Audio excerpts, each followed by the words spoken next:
तो अब cross product की बारी है, यानी vector product of two vectors. Cross product कैसे डिफाइन होता है भाई?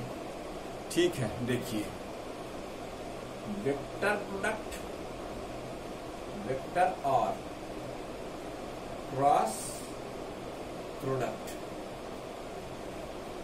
Of two vectors. ठीक है, the vector product of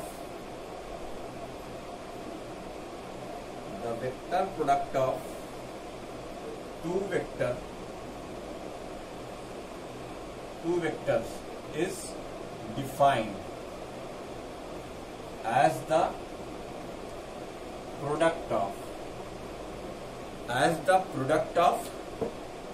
magnitude,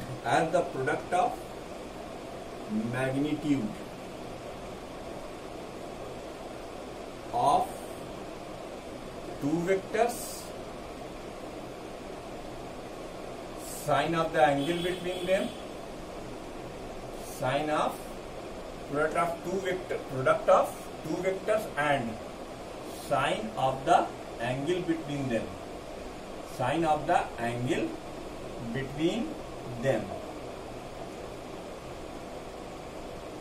along with unit vector, ठीक। अब यही यूनिट वेक्टर क्रॉस प्रोडक्ट को डायरेक्शन देगा। कैसे? देखिए, पहले हम इसकी जनरल डेफिनेशन लिख देते हैं। Let A and B are the two vectors let they inclined at an angle theta. मान लीजिए उनके बीच का एंगल क्या है? थीटा। ठीक, तो अब अगर आपको ए क्रॉस बी डिफाइन करना है, यहाँ पे सिंबल क्या होगा? क्रॉस का। जैसे वहां सिंबल था डॉट का, यहाँ सिंबल है क्रॉस का। तो आप लिखेंगे A cross B is equal to mod of A mod of B sine theta. बेटा ये सब कुछ स्केलर है, इसमें वेक्टर वाली कोई बात नहीं। तो वेक्टर ये कैसे बना? ये वेक्टर बना ऐसे, यूनिट वेक्टर। ये जो यूनिट वेक्टर है, where is a unit vector perpendicular to the plane formed by A and B. A और बी का जो प्लेन है, यानी ए और बी का जो एरिया है, उसके ऊपर जो आपने झंडा गाड़ा है, उसी झंडे का नाम यूनिट वेक्टर है। ये अभी आपको समझ में आ जाएगा। एक चित्र बना लेते हैं, एक चित्र बनाते हैं जिसमें देखिए ये हमारा वेक्टर ए है और ये हमारा वेक्टर बी है। ठीक, तो ए क्रॉस बी ये एरिया है, लेकिन इस एरिया की एक खासियत है, इसका डायरेक्शन है। अगर वेक्टर की रोटेशन सेंस बी से ए की तरफ हो, यानी ACW एंटी क्लॉकवाइज सेंस, तब ए क्रॉस बी का वेक्टर ऊपर की तरफ होगा, अपवर्ड। एन ये क्या है? ये डायरेक्शनल वेक्टर है किसका? ए क्रॉस बी का। तो ए क्रॉस बी का ये एरिया है पूरा, और इसका डायरेक्शनल वेक्टर इसकी एंटी क्लॉकवाइज सेंस की वजह से ऊपर है। ठीक है, उल्टा घुमाएंगे तो राइट हैंड थंब रूल आपको 10th क्लास वाला याद आ जाना चाहिए, जिसमें आप करंट की डायरेक्शन में जब अंगूठा प्लेस करते हैं तो मैग्नेटिक फील्ड कर्ल कर जाती है। तो ऐसे ही अगर हम एरिया को घुमाएंगे ऐसे एंटी क्लॉकवाइज सेंस में, तो हमारा ये क्रॉस प्रोडक्ट जो है कहाँ आएगा? अपवर्ड आएगा। ठीक उसी तरीके से अगर मान लीजिए आपका वेक्टर ए ये है और वेक्टर बी ये है, तो इससे आपका एरिया बनेगा, बिल्कुल बनेगा। लेकिन एरिया की डायरेक्शन क्या होगी? अगर ये CW सेंस में घूम जाए, यानी क्लॉकवाइज सेंस, क्लॉकवाइज रोटेशन अगर हो जाए, यानी CW। ये क्या है? एंटी क्लॉकवाइज है, और ये क्या है? क्लॉकवाइज है। तो अगर ए क्रॉस बी का रोटेशन सेंस क्लॉकवाइज हो गया, तो फिर ये vector perpendicular to the plane होगा, लेकिन इस केस में क्या है? अपवर्ड है। और इस केस में कहाँ होगा, डाउनवर्ड। बस ए क्रॉस बी का जो डायरेक्शन होगा वो हमेशा ए और बी से बनने वाले एरिया के परपेंडिकुलर होगा। एक मिनट होल्ड करिए, जरा सा हम इंक भर ले। हाँ भाई, तो वेक्टर प्रोडक्ट, दो वेक्टर के वेक्टर प्रोडक्ट से आपको एक तीसरा वेक्टर मिलेगा और वेक्टर की डायरेक्शन क्या होगी, हमेशा perpendicular to the plane form by the two vector which have to be crossed. ठीक है, याद रखिएगा, दो वेक्टर के क्रॉस प्रोडक्ट से आपको एक तीसरा वेक्टर मिलेगा जिसकी direction perpendicular to the plane form by A and B होगी। इसीलिए इसकी प्रॉपर्टी में सबसे पहले तो इसकी नॉन कम्यूटेटिव प्रॉपर्टी आ जाती है ना, प्रॉपर्टीज ऑफ क्रॉस प्रोडक्ट या वेक्टर प्रोडक्ट। इसकी कुछ प्रॉपर्टी, जैसे हमने स्केलर की डिस्कस करी थी वैसे अब इसकी भी डिस्कस करेंगे। Cross product, properties of cross product, vector product की प्रॉपर्टी। इसमें पहली प्रॉपर्टी है the cross product is not commutative. क्यों, वजह देख लीजिए आप, the cross product is not commutative. क्यों नहीं है, बताता हूं। नॉट कम्यूटेटिव, वो कम्यूटेटिव था, यानी उसके केस में आपको a डॉट बी की वैल्यू b डॉट a मिल रही थी, इस केस में नहीं मिलेगी। क्यों नहीं मिलेगी, क्योंकि यार तुम्हें पता होना चाहिए कि डायरेक्शन बदलने से वेक्टर बदल जाता है, डायरेक्शन बदलने से वेक्टर बदल जाता है। तो इसीलिए a क्रॉस b की डायरेक्शन अगर अपवर्ड हुई तो b क्रॉस a की डायरेक्शन कहाँ होगी, डाउनवर्ड होगी। इसलिए अब डायरेक्शन बदली तो वेक्टर बदल गया। तो a cross b is not equal to b cross a cross b की वैल्यू b क्रॉस a के बराबर नहीं होती। ठीक है, तो a क्रॉस b की वैल्यू किसके बराबर होती, इसको ऐसे समझ लो जैसे तुमने ये वेक्टर बनाया a और ये वेक्टर बनाया तुमने b।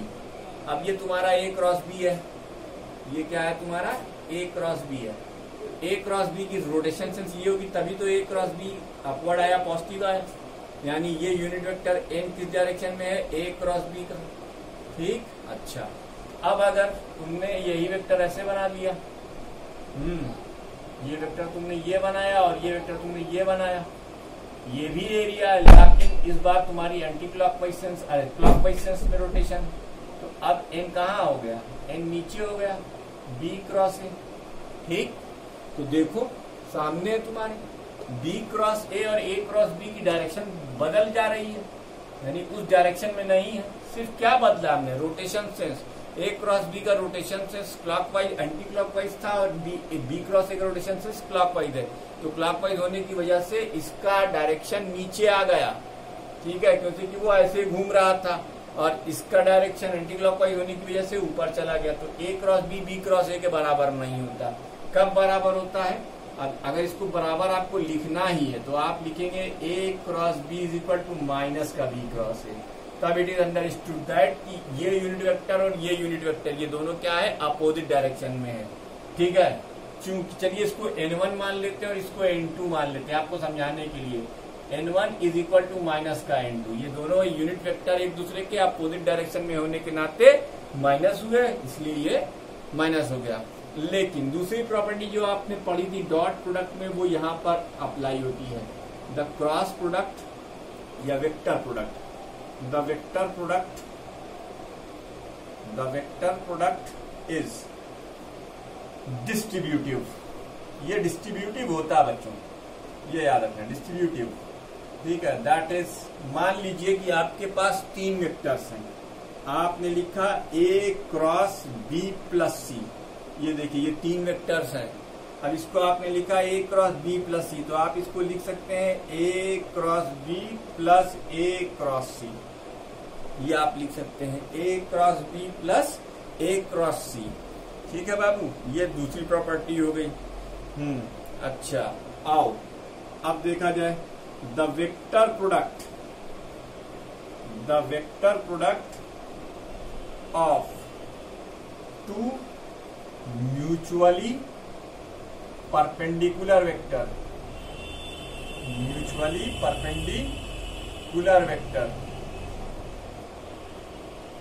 Vectors.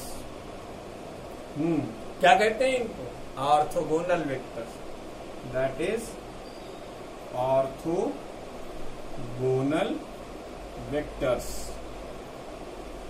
The vector product of two mutually perpendicular vectors, that is orthogonal vector, is equal to product of their magnitude। उलट गया भाई, product of their THEIR, their magnitude, उनके मैग्नीट्यूड के प्रोडक्ट के बराबर होता है। अच्छा, वीडियो को पॉज करके इसे नोट करिए, लेकिन फिलहाल हम इस प्रॉपर्टी का एक्सप्लेनेशन इतनी थोड़ी सी जगह में कर देंगे, है ना, आपके समझाने भर के लिए, है ना। तो ए और let vector A and B are two vectors and A perpendicular to B, that is theta is equal to 90 degree. Theta की वैल्यू क्या है बेटा? 90 डिग्री। तब ए क्रॉस बी की वैल्यू क्या होगी? ए क्रॉस बी की वैल्यू होगी mod of A mod of B sine 90 degree. Unit vector का मैग्नीट्यूड 1 ही होता है, ठीक है। तो ये हो जाएगा ए बी। क्या हो जाएगा भाई? ए बी हो जाएगा। लेकिन कब? जब इसका हम मॉड लेंगे, अन्यथा हमको ये लिखना पड़ेगा, ये होगा यूनिट वेक्टर। ठीक, अगर हम इसका मॉड ले लें तो A cross B is equal to, ये हो जाएगा ए बी, यानी magnitude of A cross B की वैल्यू क्या होती है? Product of their magnitude. ये इसकी तीसरी प्रॉपर्टी हो गई, ठीक है। अच्छा, अब चौथी, ये वीडियो को पॉज करके इसे नोट कर लीजिए। ये तो आपको क्या हर बार हम बताते फिर, बोर्ड भर गया तो जाहिर सी बात है, अब मिटाएंगे। मिटाने से पहले आपको नोट कर लेना, नहीं नोट करोगे पछताओगे। हमारा घाटा, हमारा कुछ नहीं जाता, ठीक है भैया। हमें रिकॉर्डेड सीडी बजानी है। अच्छा, चौथी प्रॉपर्टी क्या है? The vector product of two parallel